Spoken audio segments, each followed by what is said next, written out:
Our next speaker is a real firecracker.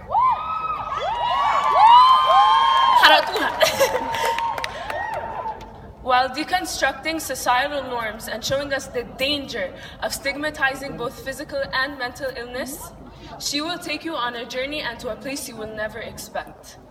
Presenting the killer and the cure, please welcome Kanzi Nasharty.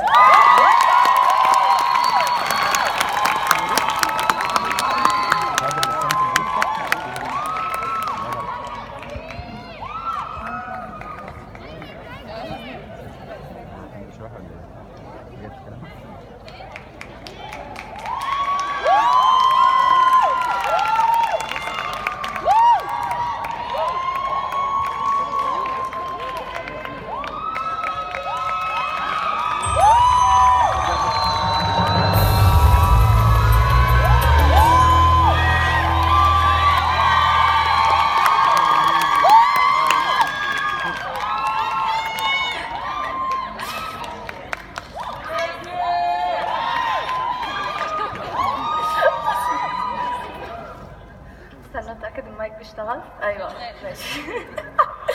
Okay. I was robbed.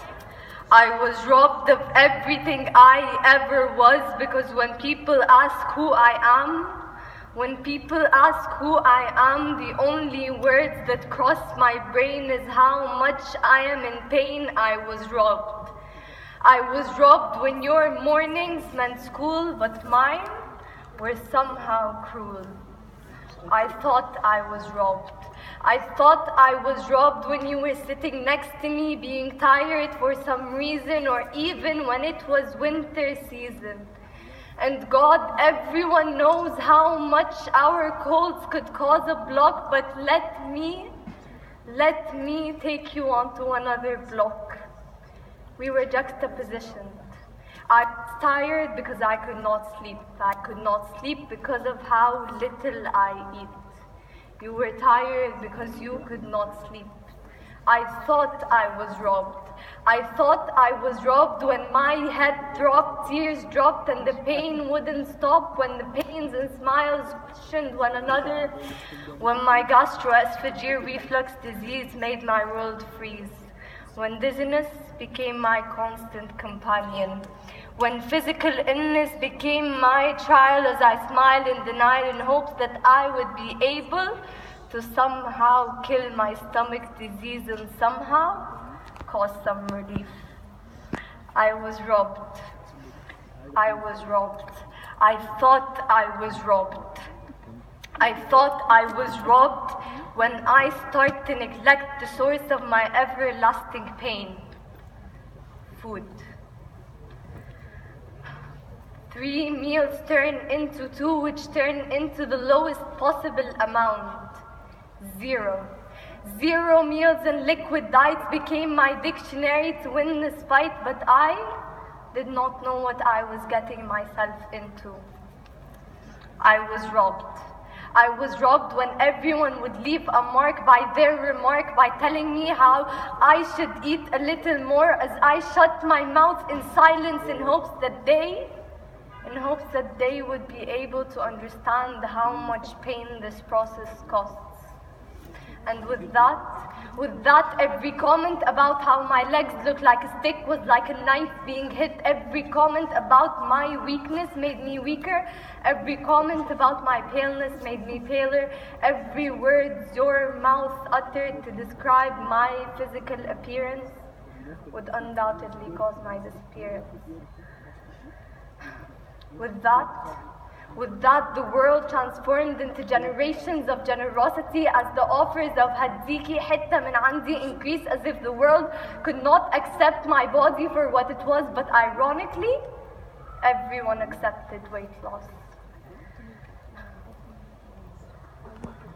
ARFID, avoidant restrictive food intake disorder, anorexia nervosa, binge eating disorder, other unspecified feeding or eating disorder, and many more unheard names or unspoken names, because the mental became more shameful than the physical.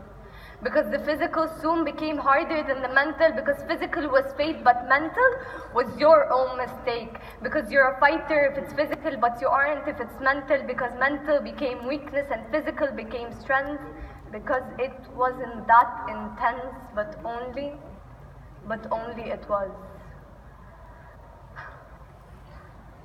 In a matter of minutes, I am told that my system is shutting down, that my system is failing. In a matter of days, my body was at risk at organ failure. My heart muscle would become weaker, vials would be inserted, the tube will feed me, and cannulas will be added as I ask if I can leave me. I am sitting at a nutritionist desk. I am sitting at a nutritionist desk waiting for my parents to sign my hospital stay because my condition transformed into some critical form as I hear the words emergency and case being said all at once. But luckily I was given 2 more weeks. My meal times became timed by a stopwatch, and my parents watched every move I made and counted the number of dates I would eat in 30 minutes because food became my greatest fear. Mealtime became a living nightmare, a nightmare that occurred every 3 hours in a day. Outings in a restaurant meant an infinite number of triggers that my body can no longer take, accompanied by derogatory comments about my own pain.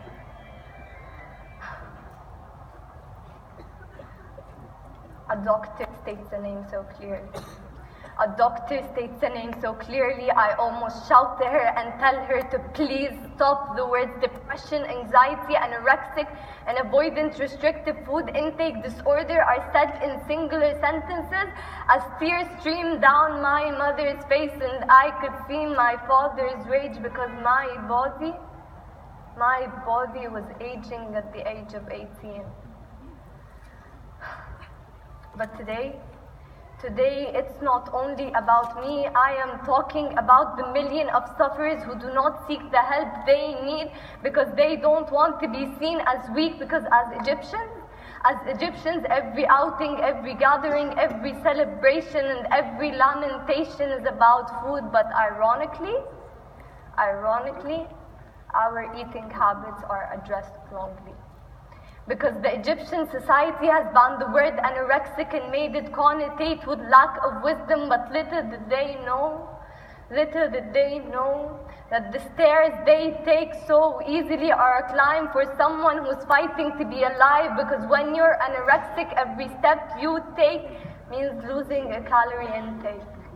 Because if you're a binge eater, every stare you take comes with someone's stare as your body tries to bear the heaviness you feel in your heart as you try not to fall in despair. Today, it's not only about me, because despite the darkness, I can safely say that I was lucky. Because luckily, I was surrounded by bravery.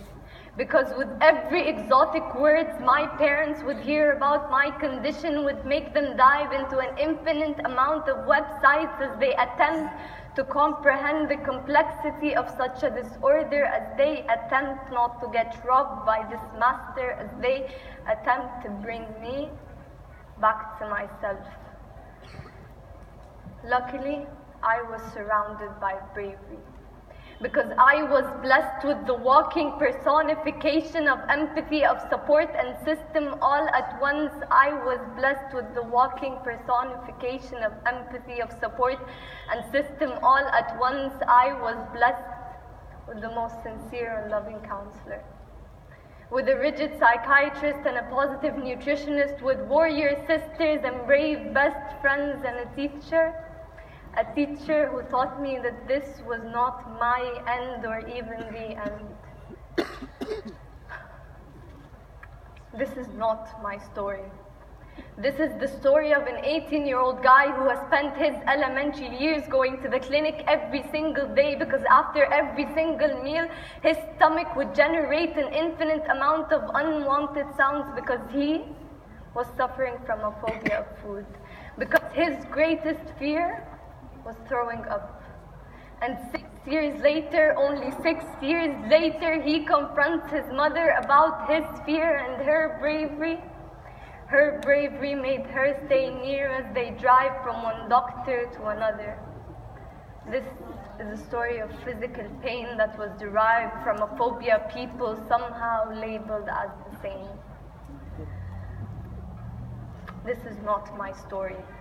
This is the story of a 37-year-old woman whose weight has been compared to a single plate because as she roams around, she is greeted with this good morning toothpick or even better, good morning stick.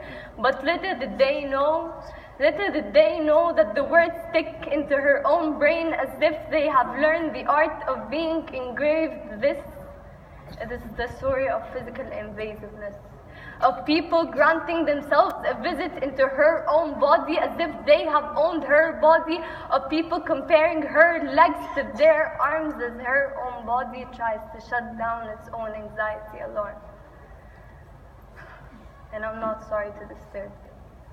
And I'm not sorry to disturb you, but as soon as my talk has ended, another life would have ended because eating disorders are responsible for 1 death every hour, and I'm not sorry to disturb you.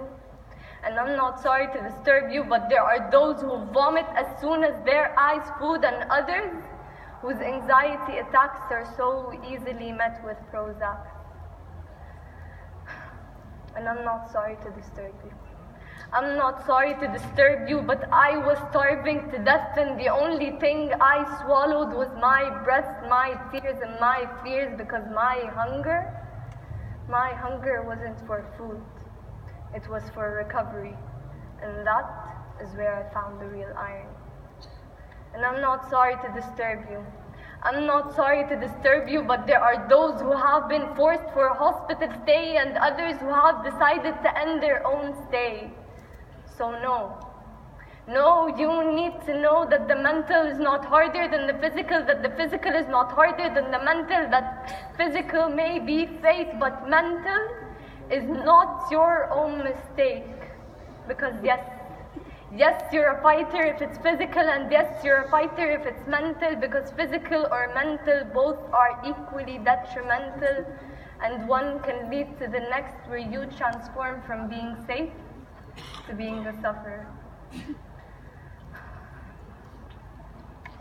Because eating disorders don't discriminate and they have no shape, color, face, race, or even a type of faith, a girl or a boy, an adult or an adolescent, a supportive family or an unsupportive family, a private school or a public school, a rural place or a city space.